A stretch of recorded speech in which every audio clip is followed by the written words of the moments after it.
Hi, this is Dave and welcome to the Table, a series of videos where I review and discuss various board and card games, looking at them from a family perspective. Today we're going to be taking a look at Columbia from Iconis Creations.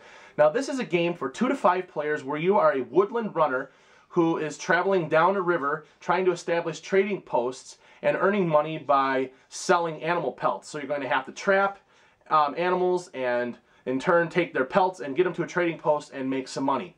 So let's take a look at this game and how it's played, and I'll come back and I'll give you my thoughts. Okay, I want to quickly talk about the components that come in Columbia. And first I want to start off with looking at the money here. We've got a bunch of £1 coins here, and then we've got £5 and £10 cards. And that's going to be how we're going to use currency in this game. Next, we've got these 2 decks of cards right here, and they are trading post cards. And the blue one represents the Northwest Company, and they've got these little images on here, and this stands for a canoe right here to move some pelts, and this is a sales card. So they're pretty much in the business of moving pelts and selling them.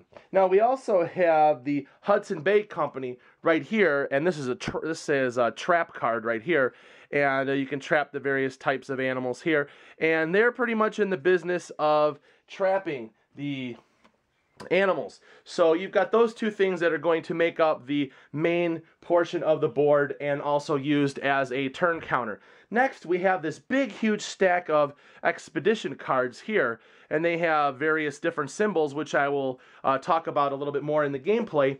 And we have these are river cards here, and they're just basically signifying which color each player wants to be.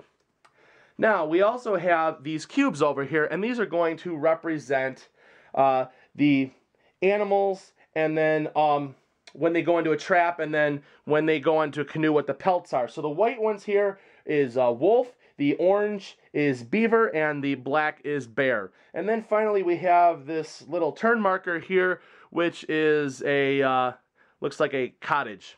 So those are the components in the game. Let me get it set up and I'll show you how to play. Okay, I have gone ahead and I have set this game up for 2 players, and I just wanted to show you the last little bit of setup here too. Let me explain what I've done to this point so far. What I had done to set up this game board is I have put all the money piles separated off to the side there, and all of the animal / pelt cubes are off to the side too, and they're kind of sorted to their own type. Again, now what I've done is I've taken the 2 trading post company cards, and I have shuffled each of their decks individually. Blue ones here, red ones here. Notice I have some off to the side. They're not all used in every game. So what I've done is I shuffled them up, and then I alternated them. Here I have a blue one here, red one here, blue one, red, and so on and so forth, up till we have 12 cards laid out. So this game is going to go 12 turns. Now, this is a smaller table that I'm working with here, but typically this is going to be one continuous row. So they have like a long row, so this game will take up some space. What I have done too is each player has been given their starting allotment of money, which is £10. So we have 5 £1 coins and a £5 card, and we have been dealt an opening hand of cards here. And let me show you what we have here. There's 5 cards, and we will place them face up, and I want to explain to you quickly what some of the cards are and what the makeup of the card is. So if we look at this particular card right here, and I'll try and bring it in slowly so it doesn't go out of focus, but this is a canoe card right here, and this is going to be used to transport pelts. And so if we look at this here, we can see that this one will be able to hold 2 pelts. And there's a cost for the card here that's symbolized right here, and this is going to cost me 1 coin. And then if you notice here, there's these 2 symbols here. This is a peace pipe, but there's blue and red, and they're going to have the same type of thing on each of these different cards here. And what that is going to do is we will be using a poker hand type system to bid for these cards that are in play out here. So we don't really have that. The first round is going to be pretty much the luck of the draw here. But anyway, so I wanted to show you that particular action. This is a canoe right here, which would be used for a transport action. Next, this is a trap card here, And if you use a trap action, what you will be able to do is catch these particular animals. Now this one here is a wolf, and this would be a beaver, so you'd be able to catch those. Now if you choose to transport them, after you trap them, you will move these to a canoe. Now in here, this can hold 2 pelts, but they can't be different. They have to be the same type. So you have to choose some of your actions wisely, otherwise you're going to end up losing things. And another card here, this is the sell action, and this particular one here says that you can sell a beaver pelt, which would be the orange, for, you would get 1 coin, 1 pound for each of the cubes that you would sell. So those are the types, those are 3 of the types of actions that come with the game. There is a 4th type of card which has not made its way out yet, and it's this one right here, and this is a swap action. What you can do here essentially is, if you had a wolf pelt, which is the white, if you took that and you paid 1 coin, this particular one, you'd be able to exchange it for a bear pelt. So it could be kind of useful depending on what your cards are. And so the specific traps can only catch specific animals, and specific buyers, they're only looking to buy specific things. So what I'm going to do here now is I'm going to set up these cards strategically in this row so that we have 5 cards face up. And the other player is going to do the same thing. And then after we have done that, we will now be dealt another hand of 4 cards. This will be our card that we will be working with here. And then I put this draw card over to the side here. And I will take this little house thing and I'll place it on the first card here. And before we get started here, these cards here that we put into play, any of them that have a cost associated with them, we have to pay them. So these cards right here, I have a particular total cost. This is a 2, this is a 1, this is a 1. So I'll have to pay 4 pounds here. And this particular hand back here has a 1, a 1, a 2, and a 1, so it's going to cost me 5 pounds. I'll just put that 5 pound card there. So now we are ready to get started. So what we're going to do is we will be bidding for each of these cards, and these will permanently come into our camp essentially, and we will always have access to them. These cards here will be moving along as if we're going down the river. So it kind of gives it that nice going down the river and trapping and trading furs. So how we're going to determine this is going to be this poker hand style here. And when I showed the cards before, again, on the top there's 2 symbols here. We've got a blue and a red. So it's going to be determined by which type of card we're bidding for. So if we're bidding for a blue one here, we're going to be using the blue symbols on the cards. If it's a red card, we'll be using the red symbols. So if I look right here, I happen to have a blue maple leaf, a blue peace pipe, a blue flame, and another blue maple leaf. So what I have here is 2 pair. When I look back here, I happen to have a blue maple leaf, another blue maple leaf, a blue peace pipe, and a blue maple leaf. So I have 4 of a kind. So 4 of a kind is going to beat 2 pair. So this player back here is going to win this particular card. And there's a cost on here of 2. So we will in turn pay those 2 coins to the bank. Now that's also going to give us 2 victory points when it comes for the scoring at the end of the game. So we have permanent, that player now has permanent access to that card, which means that they can sell they can sell a bear pelt for 3 pounds.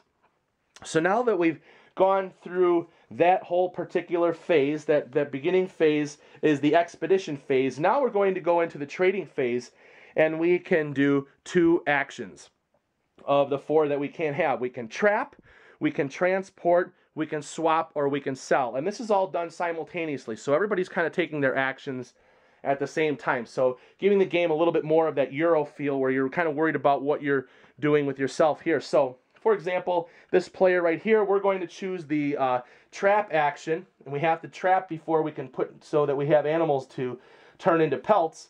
And so if you choose the trap action, then each player, or each trap then can be filled with animals. So we trap them all. So we've done that on this particular action. And they're going to do the same back here. So any card that has a trap on there, you will be able to populate with these particular cubes. You just match up the colors. So now that we've done that, that's my first action. Maybe my second action now, what I'm going to do is I'm going to transport. Now I can only transport certain pelts together. So what I'm going to do here, I have room for 3 all the way back here. So I'm going to take these 3 and I'm going to place them in that canoe, and I will take this one and I'll place it in this canoe.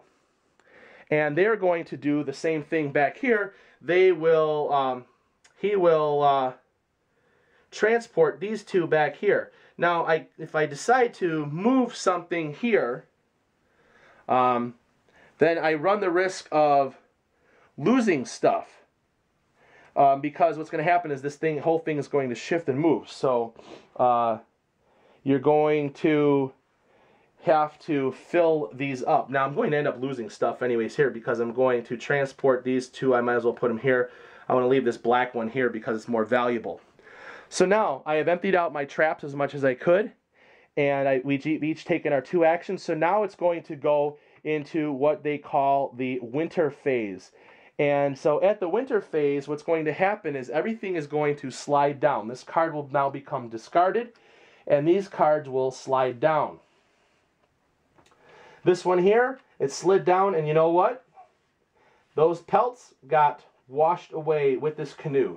So they end up going back in the pile, and we lost those things. Now, what we need to do is we have to determine what card we're going to play from our hand. So now it's going to move on to the next turn, which is going to be red. And now we will choose something, and we want to try to make the decision to play a card here to give us the best in terms of a red poker hand. And we also want to be mindful of our actions here. So maybe here we're looking at our symbols, and maybe I want to have a swapping action right here. So maybe I'll do that right here. So I'll play that card right there. You know, I'll place it down here. They'll place the card over here, and they will do the same. And then we will reveal. Okay, so we've placed these cards now, and then we'll end up revealing them. And we both happen to play a swap card. And neither one of them had a cost, otherwise we'd have to pay a cost to play. And now we're going to do a comparison on the red cards to bid for this. Now here I happen to have 2 red peace pipes, a red totem, and 2 red flames. And back here I happen to have 2 teepees, 2 peace pipes, and a red flame. And there is a little handy chart here that kind of shows you what takes precedence over what, and it looks like back here this one again will win because the teepees are greater than the peace pipes and the flames. So they again got lucky, and will have this card here, and they will have to pay another £2. Now they have that other action in front of them all the time too. Now the one thing is, this game does have a little bit of grace to it, in the fact that if you don't have any money, you can still take the action. So you don't get really penalized for that. And we will go through, once we've revealed these cards and we've bid, we'll each now draw another card that goes into our hand. And we will in turn now go through and play our actions. For example, here now on my turn, here I have 2 actions. What I'm going to do is I'm going to sell.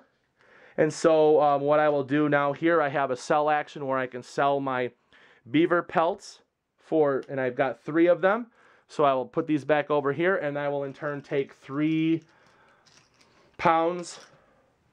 and put that in my money supply. And then maybe I decide that I want to go ahead and trap again. So fill up this particular trap. Back here, we will go ahead and, looks like here, I don't really have a whole lot of stuff that's going on. Oh, I can sell back here. So what I'll do is I'll sell this one here for £3. I'll put the £3 back here. And maybe I will go ahead and I will trap back here. And so you can see that this is just going to keep going on. You're going to have these different actions that you're going to be performing in order to keep trapping animals, selling pelts, and making money, and you're going to continue going down here until we reach the last turn when that last card is taken. And then finally what we're going to do is scoring at the end of the game, and so it's going to be at the end of turn 13, and you're going to score the value of your trading post cards. So any of these trading post cards that you have, whatever the dollar value is how many points there is. So this is 2 points right here. So you will add those up. You will add up the value of any of your money that you have, and then you will get 1 pound for each 2 cubes of any color that you still have in your possession. And so whoever has the most money at the end wins the game. Okay, let's talk about Columbia here, and first of all I want to talk about the theme of this game, which is the major strong point of this game, and that's how everything all ties in together with it. The theme for this game is to establish trading posts and to go and trap animals, convert them to pelts, and then sell them. So you see that all the way through the game. And you're a woodland runner, and you're kind of traveling down the river, so you've got the canoe. And so if you look at how the cards move on each turn, it kind of simulates the river. So it's just very strong in how that whole particular theme carries through in the game. Now let's talk about the artwork in this game. Now the artwork at first, it's kind of more almost like Native American slash like cave paintings. So it's just very unique in how the artwork on the cards are. At first glance, it may be a little confusing, but after a while, you just get used to it, and it just kind of becomes like a part of the game that kind of lends to the theme of the game. So the artwork is really cool. Now, the other thing that I like in this game is the mechanics of this game. Really a lot of thought has been put into this game, and there's quite a bit that's going on. And first of all, let's start off with the trading post cards. Because if you look at the 2 different trading companies have 2 different agendas that are going on. You have one that is strictly in the business of trapping animals, and those are the red cards. So when those come out, some of those might be blank. You may not have a chance to do anything. It's going to be, you're kind of bidding on nothing. So it's going to be a wasted poker hand there, but that's how it is, and that's fine. The other business is more into the other trading company is more into the transporting those pelts and actually selling them. So you've got those 2 different, the 2 different company philosophies, if you will. They kind of add into the game, and so it's nice that over the course of the game you're alternating between dealing with those 2 particular companies. So I like that.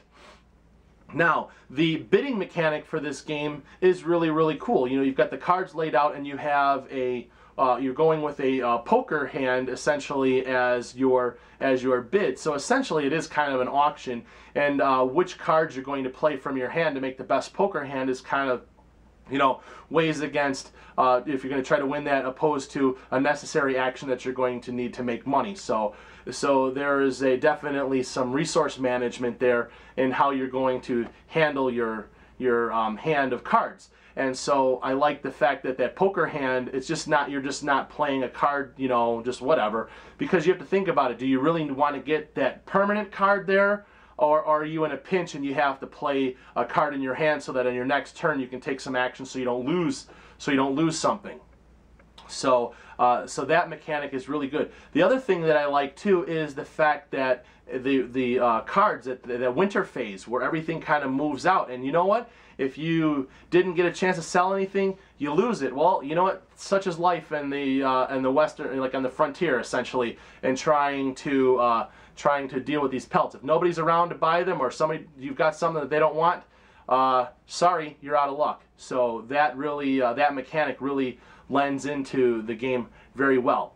Now, again, with the mechanic though of how this game plays, there is one thing that can be a real hang-up, and I fell victim to this too, is that when you're drawing the expedition cards, you are at the mercy of that draw and what you have in your hands. So you could go a number of turns where you may be trapping all sorts of animals, and you can transport them, but you may not be able to necessarily sell what you have. So you could have a lot of turns where stuff might just get washed away, and that's just kind of how the game is, and it can be frustrating, especially if you don't have a swap card that comes out. So that could be a turnoff for some players. And I just kind of look at it as, you know what, I don't necessarily like it, but I can deal with it, and I can put my mindset in the game of, you know what, it's all about supply and demand. And if if you have something and nobody wants to buy it, well, you can't get rid of it. So so that that element, that's kind of the only hang up on this game that that I see, is that you're at the mercy of that draw deck. So that's the only thing that's kind of like a little bit of a sticky point for me. Now, looking at this game from a family perspective, there's some really cool things that are going on. Number one, we just talked about the supply and demand. So you have some economics in there. Looking at, you can be able to understand, the supply and demand. Hey, if you have something, they're going to want it. And you can also look at the scarcity too. And if you have something and nobody wants to buy it, you're going to lose it. It's not worth anything. So there are some lessons there. The other thing too is it really kind of gives you some insight about the life of a trapper back in the past. And that lifestyle of traveling down a river and trying to trap animals and skinning them for their pelts and then selling their pelts for money so that those pelts can be made into clothing. So you've got a really, really good kind of history and a geography lesson that is added into this game. So definitely a nice, good representation of that particular lifestyle and that occupation back then. So that's a good selling point for this, to invest in this game for a family, is to be able to play a game where it's like fur trading, and no animals were harmed during the playing of this particular game. So if you're concerned about an animal losing its skin, well, guess what? In this game, you just have wooden cubes. So there you go. Anyway, so that's it. I like this game, Columbia. I've played it a number of times. I enjoy it, but I also get frustrated too, because again, you're at the mercy of that draw deck. But again, it's just kind of a mechanic in the game that you're either going to love it or you're going to hate it. And I just kind of find myself in the middle. Sometimes if things are going my way, I love it, and other times I just hate it. But that's again, this is still an enjoyable game to play. So if you are interested in trying to trap some animals and sell their pelts, then do yourself a favor and pick up a copy of Columbia from Iconis Creations. And that's it for now, and join me again next time as we take a look at another game and we see how it makes it to the table.